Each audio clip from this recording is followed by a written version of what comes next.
Olá, boa noite. Na edição de hoje, vamos falar sobre ética na ciência.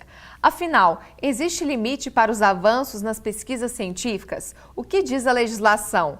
O que é má conduta do cientista? O que pode ser feito em casos de irregularidade? Essas e outras questões você confere agora no Jornal da UFO.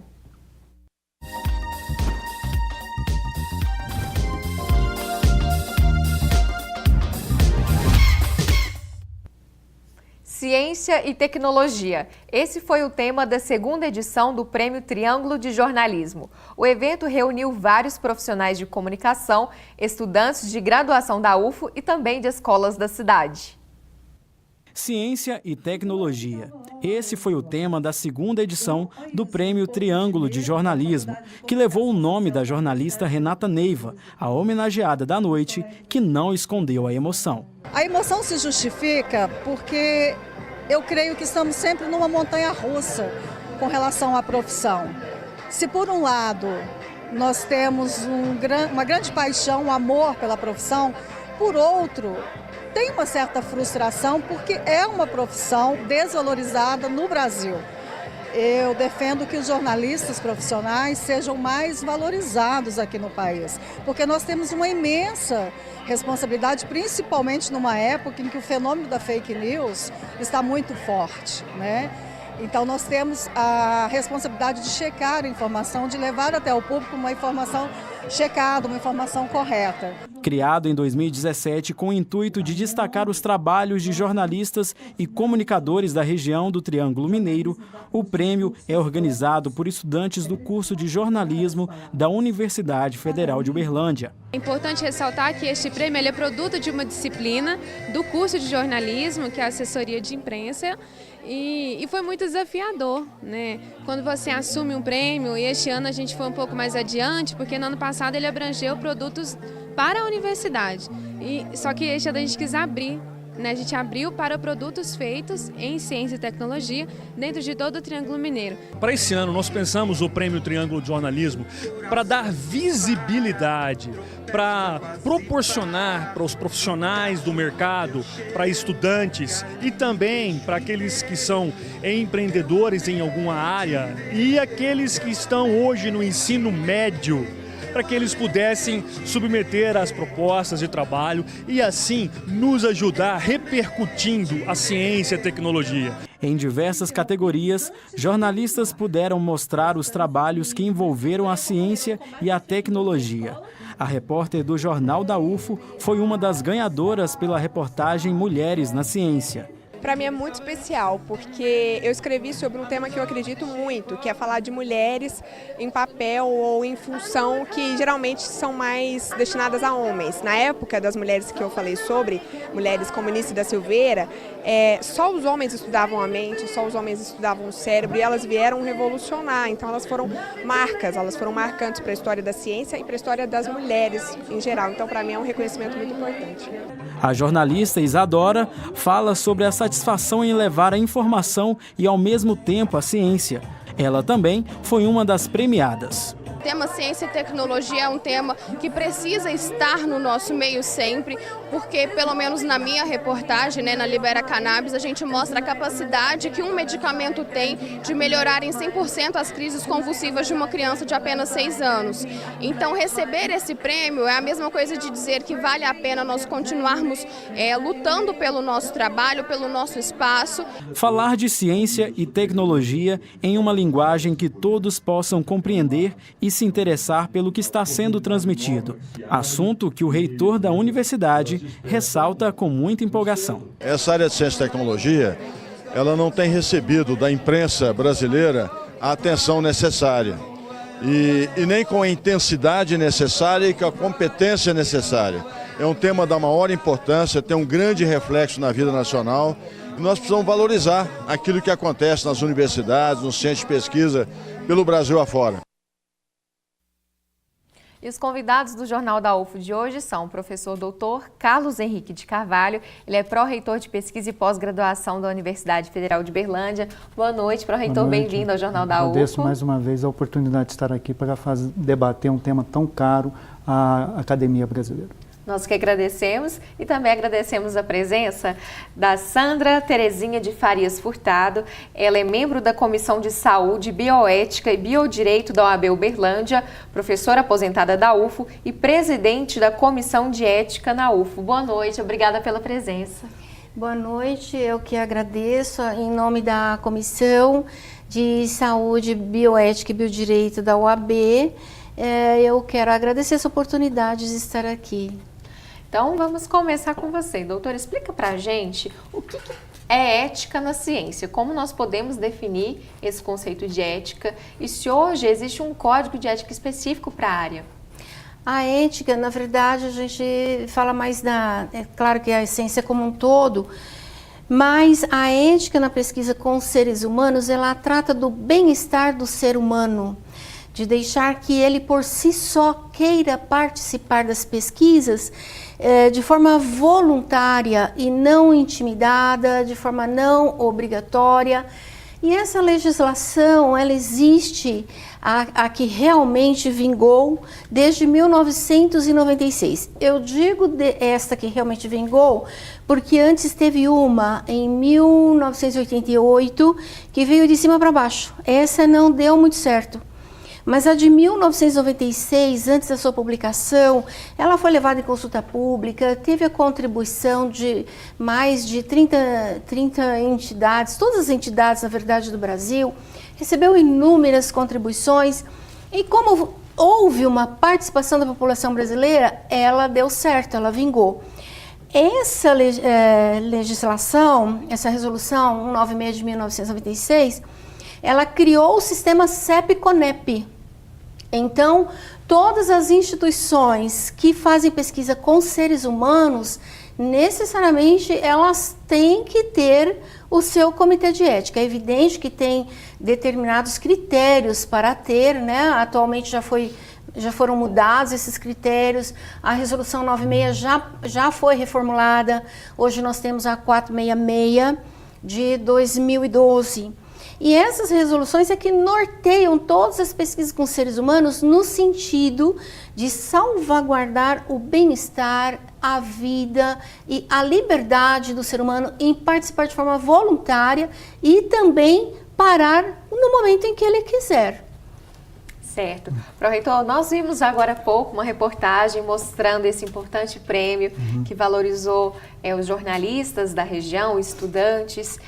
Essa temática, ciência e tecnologia, que foi o tema do prêmio, é importante para a universidade, de forma que a mídia externa se interesse também pela ciência e transmita para o público o que é feito aqui dentro da universidade? Fundamental. Né? Fundamental porque a universidade produz muito.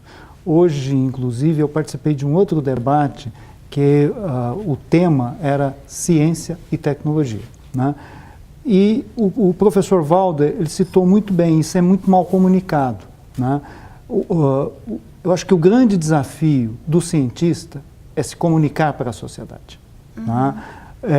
Eu sou cientista, eu tenho dificuldade, mas para que eu comunique os meus trabalhos, né, não apenas para os meus pares, para a sociedade como um todo, eu preciso da mídia, ou eu preciso de um apoio de profissionais que possam, né, dar uma outra linguagem àquela linguagem acadêmica que eu dou aos meus trabalhos. Então isso é fundamental. Né? E hoje a Universidade Federal de Uberlândia, né, vem se esforçando no sentido de criar canais de comunicação, criar uma divisão de comunicação científica dentro da diretoria de comunicação que possa estabelecer, né, essa articulação entre o mundo acadêmico e a sociedade, sem paradigmas, né, tradicionais, usando novos paradigmas que deem condições para a universidade valorizar aquilo que os nossos pesquisadores desenvolvem aqui nos seus laboratórios. É um grande desafio também, não só divulgar as pesquisas, mas desenvolver as pesquisas de forma ética. Como que os pesquisadores, cientistas, podem então, Sandra, seguir o que está previsto na legislação para estar de acordo com as normas, principalmente com a ética? Bom, A ética na pesquisa com seres humanos, ela é toda norteada atualmente pela 466. Também tem uma resolução, vamos dizer assim, a 466 seria a espinha dorsal. Na medida em que foram surgindo novas necessidades, foram sendo formadas novas resoluções, como a pesquisa com povos indígenas, a pesquisa na área de humanas, que é mais específico para a área de humanas, a pesquisa com material biológico. Então, o pesquisador ele deverá se nortear primeiro pela 466 e depois ele busca a especificidade nas suas resoluções mais específicas da sua área. Na verdade, a 466 ela ensina como montar um protocolo de pesquisa. Não é tão somente o projeto, porque nós temos o projeto e mais uma série de documentos que devem ser entregues para um comitê de ética antes do início da pesquisa. Aquele protocolo de pesquisa será analisado por pessoas que não necessariamente são daquela área. Normalmente, pelo menos aqui na UFO, quando eu era a coordenadora, e atualmente também isso acontece, não vai para os seus pares, justamente para evitar um conflito de interesses. Então, por exemplo, quando eu trabalhava no Comitê de Ética, eu analisava protocolos de pesquisa da FAMED, da Odonto, e a minha área era química. E por que isso? Porque eu tenho que ter não somente a visão científica, eu tenho que ter a visão ética. Se eu estivesse no lugar daquele ser humano, eu iria gostar de responder àquele questionário? Porque a resolução 466 ela foi aberta a todas as áreas do conhecimento. Letras, sociologia, odonto, química, todas as áreas do conhecimento. Então, a pergunta que o relator que pega o protocolo de pesquisa para analisar é: eu gostaria de estar fazendo parte desta pesquisa? E aí surgem várias dúvidas no seu relato que os outros pares, inclusive os da área correspondente, podem tirar aquelas dúvidas. Uma vez retirada todas as dúvidas, reformulado, tudo dentro do que um comitê de ética solicitou, porque o comitê de ética não pede, ele solicita. Aí sim aquele protocolo está pronto e assegurado de que atendeu toda a legislação, e é uma legislação federal. Não é uma legislação nem estadual, nem local, muito menos da UFO. Então, ela é uma legislação federal que deve ser atendida. Aí, aquele participante da pesquisa fica resguardado. Tá certo. Daqui a pouco, então, a gente continua a nossa conversa. Hora de saber como fica a previsão do tempo em Uberlândia e outras cidades da região.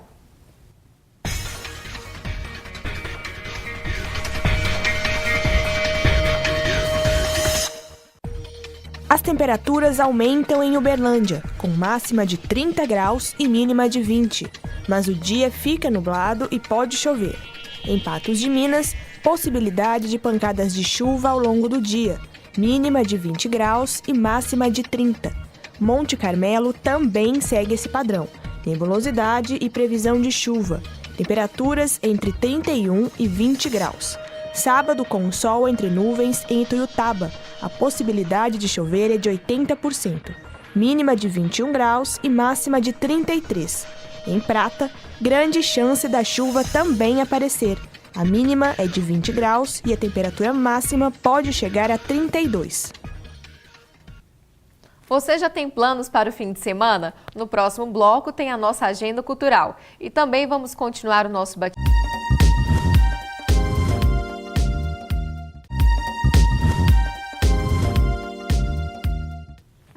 Quando um cientista chinês anunciou há alguns dias que mudou o DNA de 2 embriões humanos e que eles nasceram, o debate sobre ética na ciência ganhou força ao redor do mundo.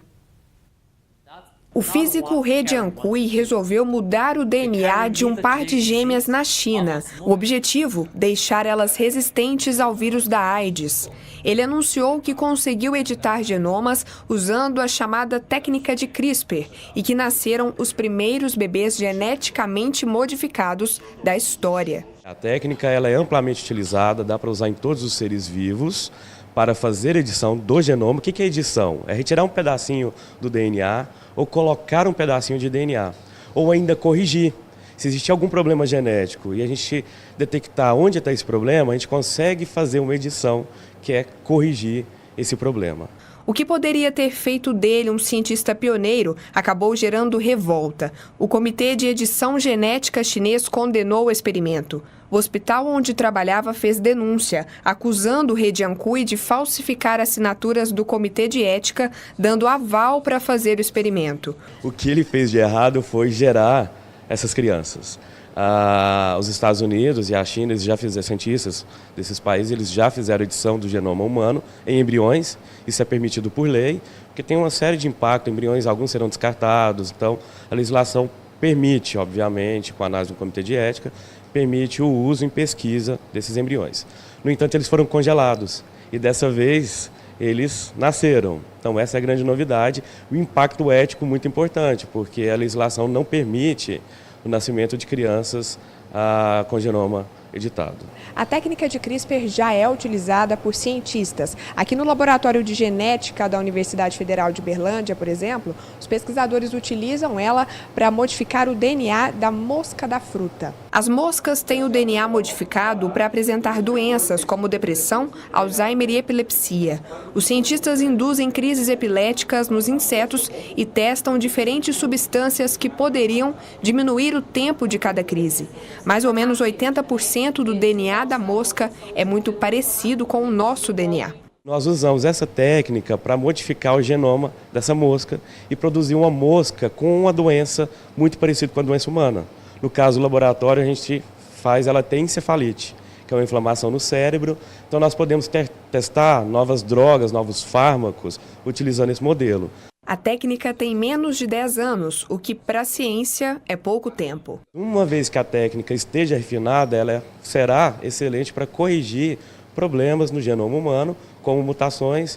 Distrofia muscular é um caso bem clássico disso. Se uma vez corrigida dessas mutações, seja na criança ou no adulto, ou em outras doenças genéticas, a pessoa vai ter uma qualidade de vida muito melhor. Esse professor da UFA, especialista em embriologia, estuda a relação entre vida e tecnologia. Para ele, a alteração de DNA humano é também uma discussão ética e filosófica. No campo do direito, qual que é o direito que esse indivíduo que foi manipulado, ele tem em relação a isso, né? Quer dizer, pode ter no futuro um indivíduo que foi manipulado por essa técnica, isso não vai gerar algum direito de indenização para ele? É uma questão que a gente pode verificar, né?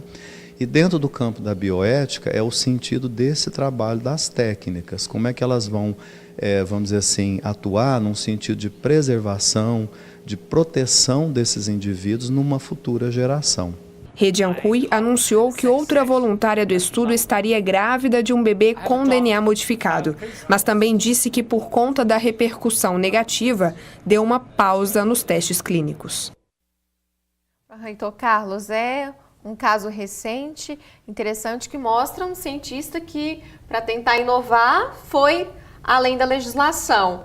Como que você vê essa questão? Porque não passou pelo Comitê de Ética ou falsificou, né, o parecer do Comitê de Ética com assinaturas, como bem a reportagem demonstrou. Vou retomar uma questão que a professora Sandra levantou. O Comitê de Ética e todas as normativas que existem visam dar segurança tanto para o pesquisador quanto para, no caso dos seres humanos, para quem está submetido à pesquisa, né? A questão é, em que medida nós aceitamos isso, em que medida a própria ética se constitui historicamente, porque ela segue uma dinâmica da sociedade. Aquilo que era considerado né, não aceitável há um século atrás, hoje já está normatizado e já está regulamentado como procedimento aceitável e eticamente correto. Tá? Então, eu vejo como necessário é você seguir os protocolos. Por isso que nós temos os protocolos de ética. Né?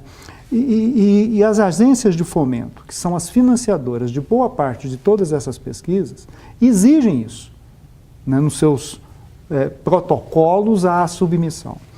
As próprias revistas científicas, né, exigem, se aquela pesquisa envolveu, né, necessariamente, né, um parecer de uma comissão de ética ou de um comitê de ética, aquilo tem que constar no artigo.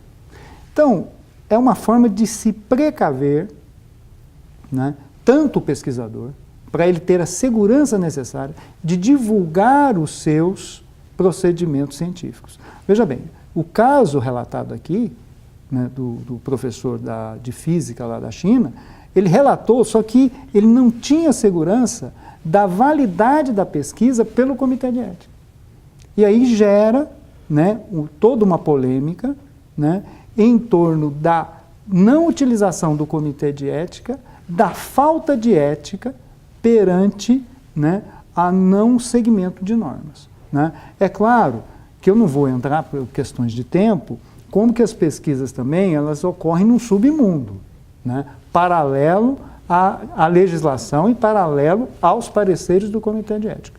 No âmbito da Universidade Federal de Uberlândia, nós tentamos, né, no trabalho de convencimento, né, da necessidade de nenhuma pesquisa, em todos os setores, não ser validada sem o protocolo de aprovação dos comitês de éticas, que nós temos aqui na Universidade Federal de Uberlândia.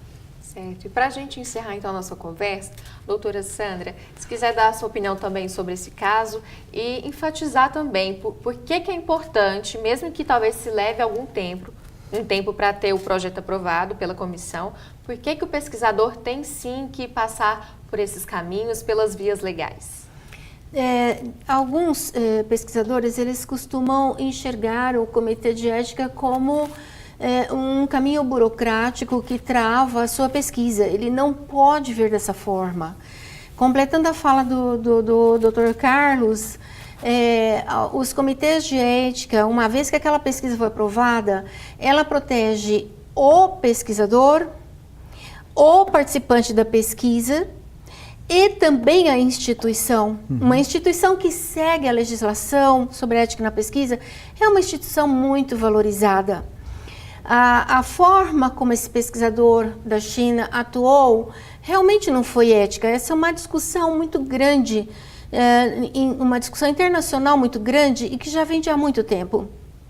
Eu fiz o curso de biossegurança, eu sou especialista em biossegurança na Federal Santa Catarina, em 2004. E lá já se discutia a manipulação do DNA do ser humano.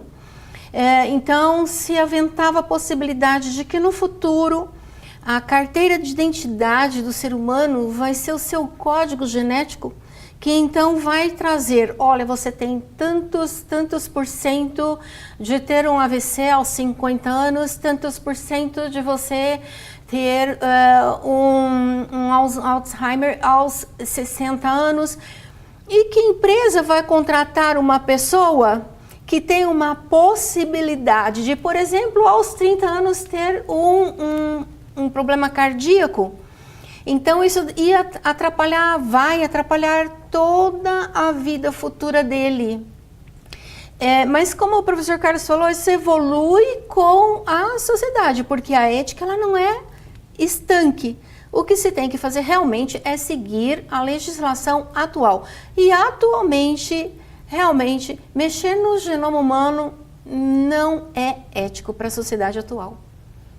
Ok. Pesquisadores da UFO vão lançar na próxima segunda-feira o resultado de um estudo que começou em 2016 aqui na universidade. O evento de lançamento será dentro de um seminário. Confira.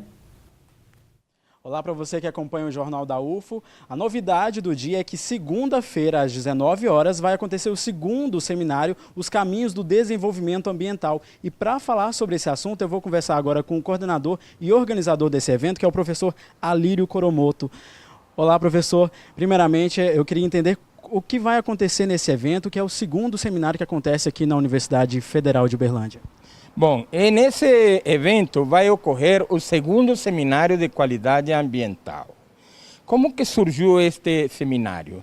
Ele surgiu inicialmente de um diagnóstico que nós realizamos, tá, na Fazenda Nova Tangará, em um trabalho de extensão a partir do PROEST, MEC, tá, no CIEPS UFO. Esse trabalho foi desenvolvido pelo NEAM, tá, que é o Núcleo de Estudo Ambiental, e sobre a coordenação do professor Gabriel Palafox. Então, inicialmente, no primeiro seminário, a gente lançou um livro, tá?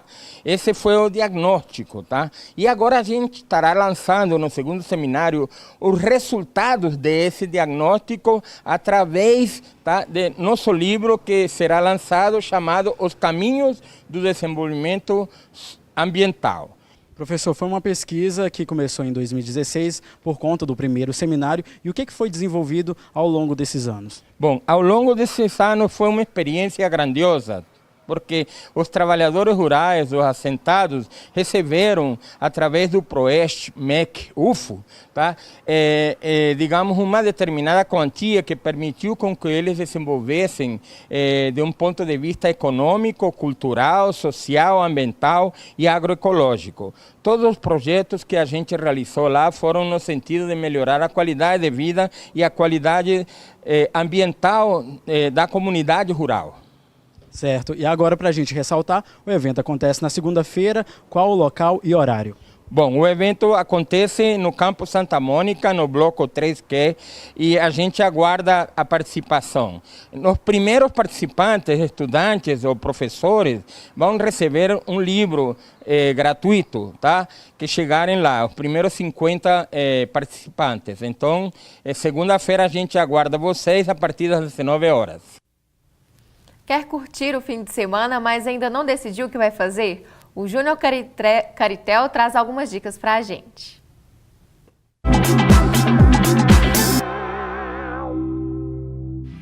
Olá, boa noite. Sexta-feira chegou e agora é a nossa agenda cultural para você ficar atualizado do que fazer nesse fim de semana, véspera de Natal. Agora, começou às 5 da tarde, o Festival Magia de Natal na Praça Clarimundo Carneiro. O evento vai até às 10 da noite. Lembrando que o evento acontece também no sábado, no mesmo horário, às 5 da tarde. Amanhã tem a festa Efeito Reverso no bairro Santa Mônica. O evento começa às 9 da noite e o valor da entrada custa R$ 12. Cadê o Quintal que estava aqui? Esse é o espetáculo que vai acontecer na Trupe de Truões a partir das 10 horas da manhã na Trupe de Truões. Não perde não. Agora, se você não quer sair de casa e quer ficar mais tranquilo, se liga nessas dicas. Minha dica cultural, o pessoal lê o romance do Milan Kundera, que é A Insustentável Leveza do Ser. Depois tem até um filme também, né, com a Juliette Binoche sobre isso. É muito interessante, porque trata um pouco da invasão soviética na Tchecoslováquia, na época ali da cortina de ferro que teve na Europa Oriental. Então dá para traçar um paralelo também com o momento político que a gente está vivendo, que esse acerramento talvez de dois discursos, né? Um discurso liberal muito forte, um discurso de esquerda, de resistência também muito forte. Hoje minha dica vai ser a teoria de forma de governo, do Norberto Bobbio, que ele vai explicar como é que funcionava os tipos de governo da Grécia Antiga, de Roma, e como é que isso influencia até hoje a forma de governar da população atual. Por hoje é só, na semana que vem tem mais Agenda Cultural. Um bom fim de semana para você e até lá!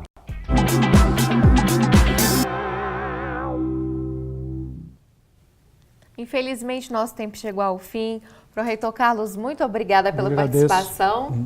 Doutora Sandra, obrigada também por tudo que você compartilhou com a gente hoje. Muito obrigada. O Jornal da UFO, então, fica por aqui. Obrigada pela companhia e um ótimo fim de semana para você.